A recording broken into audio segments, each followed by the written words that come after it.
the receipt she tried to fold out of sight. The receipt was folded twice, then once again as if she wanted to make it so small the truth would suffocate inside it.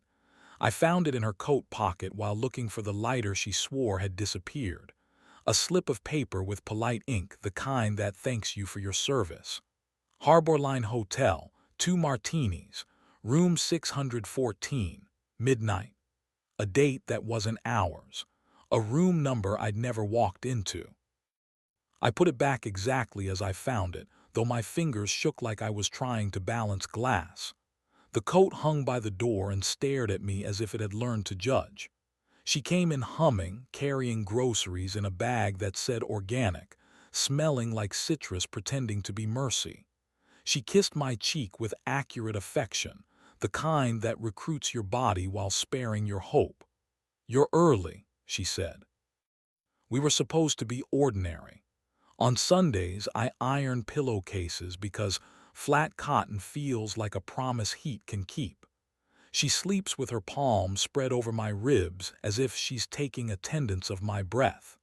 Our balcony forgives being too narrow for 2 chairs by letting us take turns and calling it choreography.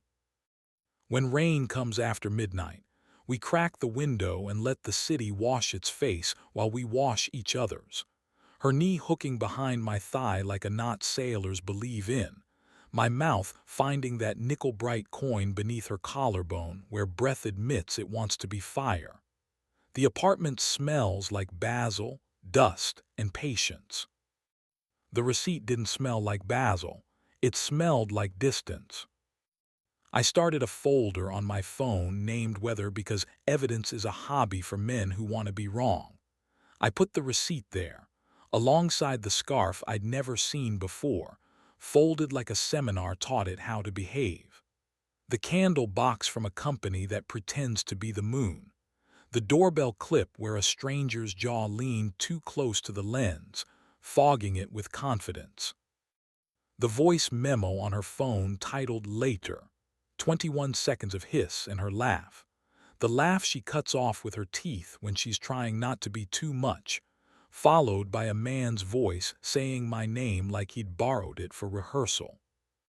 She started showering in the dark, telling the mirror she had migraines, letting steam do the lying. At dinner she smiled with her lips and not her teeth. She filled her glass only halfway, as though the rest belonged elsewhere. "Who is Milo?" I asked one morning, stirring coffee like it might confess. She was good at this part. "A student," she said. "He paints sky like it forgives him. He doesn't use enough water." She brushed my wrist with her thumb, our old code, and said, "You're thinking too loudly." I thought quietly into weather. One Wednesday I booked us a table at Harbor Line. The lobby smelled like time and polished confidence. The elevators did arithmetic for people who mistake altitude for absolution. At the bar, a man in a slate jacket raised 2 fingers, not touching the air, and something clear obeyed. His jaw was careful, his smile a curtain you could almost see through. He didn't look at me. He didn't have to. We sat at a table that taught us about corners. She ordered martinis without asking. When the server brought the check, I watched the flourish on the tip line, the same elegant E I'd seen before on the receipt.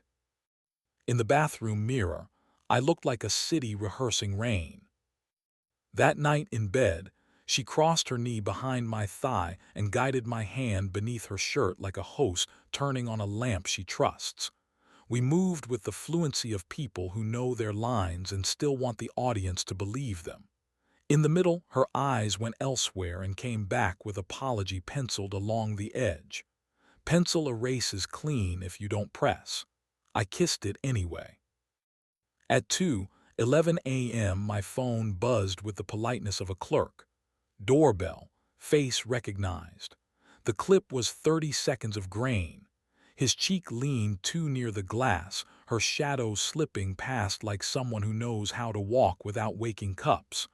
The latch gave its sound of surrender. Sunday wanted witnesses. Courage likes even numbers. I asked her brother and our friend Anton to come for pasta. The apartment smelled like garlic, telling the truth. We laughed while plates carried themselves to safety. After, I mirrored the doorbell clip to the television. The rectangle did its geometry around the stranger's jaw. "We should talk privately," she said instantly. "We will," I said, "but I need people who love us to verify I didn't dream a welcome. They left us to be a room." She scrolled her phone like someone pulling a thorn without looking.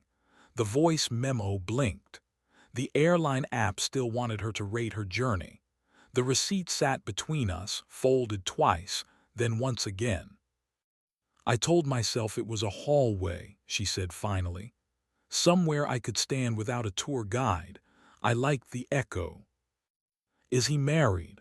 I asked, because bureaucracy helps grief stay upright. "Separating," she said. "A son, 8. "Do you love him?" The word is small until it pulls up a chair. She looked at the ceiling crack that refuses to choose a direction. "I love who I am when I stop narrating. With you I started describing myself from outside, like I owed footnotes to every heat." He turns the placards around and says he believes the painting without the text. "I loved us like architecture," she added, quiet. "I wanted weather." "We're going to separate," I said. The sentence felt like a key nobody would cut again. She nodded with relief I refused to rename cruelty. "Do you want me to go now?" "I want the door to forget his face," I said.